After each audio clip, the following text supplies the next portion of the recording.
Обратить ваше внимание, это то, что внешние стены храма, они украшены вот этими вот разноцветной мозаикой, которая называется майолика. Она достаточно дорогая по производству, даже сейчас, уже не говоря про 12 век.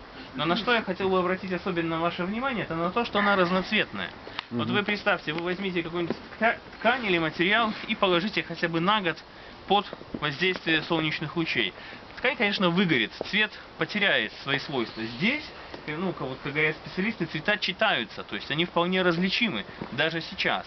А в XII веке, когда был построен храм, и вот доходят такие сведения, что, конечно, когда вставало солнце и лучи падали вот на эти кресты, они настолько ярко блестели, что просто, казалось, сияли. И люди, когда они спускались с горы и видели вот этот вот горящий, светящиеся кресты на фоне вот этого вот такого строгого кирпичной кладки, то, конечно, это производило очень большое впечатление. Ну и плюс к тому, что это не просто декор, а здесь как бы прослеживается определенный христианский символизм.